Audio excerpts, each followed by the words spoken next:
হরে কৃষ্ণ। একই ভগবানের যেমন তিনটি রূপ, যা দিয়ে এই সমগ্র জগৎ জন্ম হচ্ছে এবং পালিত হচ্ছে এবং বিনাশ হচ্ছে। যখন যেমন দরকার ভগবান তাই করেন। কিন্তু আপনি কি জানেন, এই প্রকৃতির সৃষ্টি কার্য, পালন কার্য এবং বিনাশ কার্যে আপনারও গুরুত্বপূর্ণ একটা দায়িত্ব আছে এবং সেটা প্রতিনিয়ত আপনি করে যাচ্ছেন। ভগবান শ্রীকৃষ্ণ হচ্ছেন এই সমস্ত জগতের ব্রহ্মাণ্ডের একমাত্র মালিক। আপনি তার অংশ হিসাবে কিছু দায় দায়িত্ব পালন করছেন, কিন্তু আপনি বুঝতে পারছেন না। আপনি বলুন তো, আপনি কোনো সন্তানের জন্ম দিয়েছেন, না হলে দেবেন, আবার কাউকে না কাউকে আপনি কোনো না কোনোভাবে পালন পোষণ অবশ্যই করছেন, প্রত্যক্ষভাবে হোক বা পরোক্ষভাবে হোক। আপনি আবার যখন রেগে যাবেন বা রেগে গিয়েছেন, কাউকে মারতেও পারেন, কিংবা অন্য কেউ আপনাকে মারতেও পারে। তাহলে আপনি বলুন তো, আপনি কি ভগবানের অংশ না? ভগবানও তো সেই কাজটাই করেছেন। এই সমগ্র জগৎকে সৃষ্টি করছেন, এই সমগ্র জগৎকে একরূপে পালন করছেন, আবার ভগবানই এই সমগ্র জগৎকে, সমস্ত জীবকে বিনাশও করছেন। অর্থাৎ ভগবান যদি সমগ্র জগৎকে চালাতে পারেন, কিন্তু আপনিও তার একটা অংশ বলে আপনিও কিছু না কিছু, কাউকে না কাউকে সৃষ্টি করেছেন, আবার পালনও করছেন, আবার সময় হলে দরকার বুঝে আপনি সংহারও করতে পারেন। তাহলে আপনি হলেন কি না একটা ছোট ভগবান? মন ছোট করবেন না, খুশিতে দিন কাটান, ভগবানের কৃপা মনে করে এই সমস্ত কাজগুলো খুশিতে করুন এবং কোনোদিন ভুলবেন না যে আপনি ভগবানের থেকে আলাদা বা ভগবান আপনাকে দেখছে না।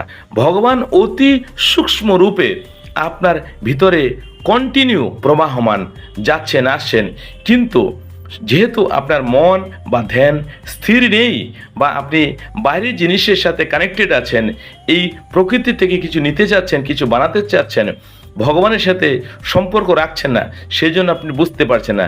কিন্তু যদি আপনি শান্ত হন, যদি আপনি ধীরস্থির হন, যদি আপনার মনের থেকে প্রাকৃতিক জিনিসের আগ্রহ কমে যায় বা ইচ্ছা কমে যায়, তাহলে ভগবানের প্রতি আপনার একটা বিশ্বাস, একটা ভক্তি জাগবে।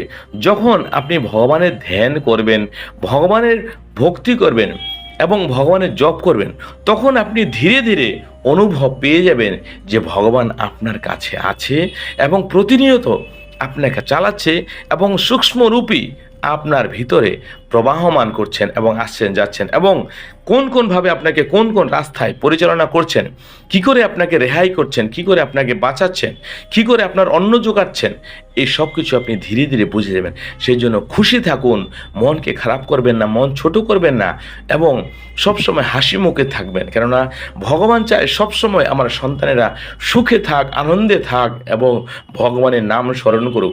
ভগবানের নাম স্মরণ না করে, ভগবানের প্রতি ভক্তি না করে আজ অবধি মনের থেকে সত্যি সত্যি কেউ সুখী হতে পারেনি। তাহলে আপনি কেন বাদ যাবেন?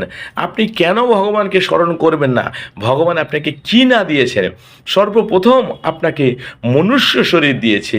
এই মনুষ্য জীবন অতি দুর্লভ। এটা কিন্তু অনেক জনম ভ্রমণ করার পরে, অনেক যোনিতে ভ্রমণ করার পরে এই জনম পেয়েছি আমরা।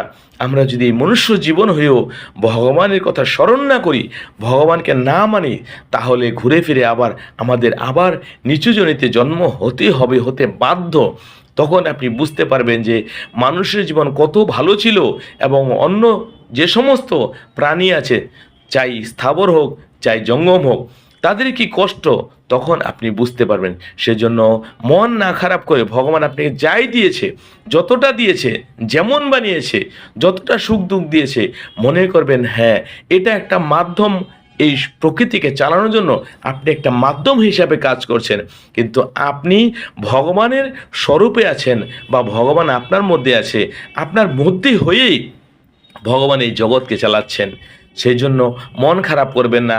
যেটা আপনার কপালে, যেটা আপনার ভাগ্যে ধার্য করা হয়েছে, ওটা করেই আপনি সন্তুষ্ট থাকুন এবং ভগবানকে ধন্যবাদ দিন। কেননা আপনার থেকেও নিজ ঘৃণিত কাজ লোকে করছে এবং আপনার থেকেও কম চাহিদা মেটাচ্ছে এবং আপনার থেকেও কষ্ট করে জীবনযাপন করছে, আপনি কিন্তু খুবই সুখী, আপনি কিন্তু খুবই ভাগ্যবান। আপনি আমার কথাগুলো শুনতে পারছেন, এই কথাগুলো খুবই আধ্যাত্মিক।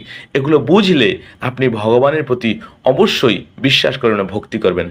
হরে কৃষ্ণ, সুখে থাকুন, ভালো থাকুন এবং সুস্থ থাকুন। হরে কৃষ্ণ।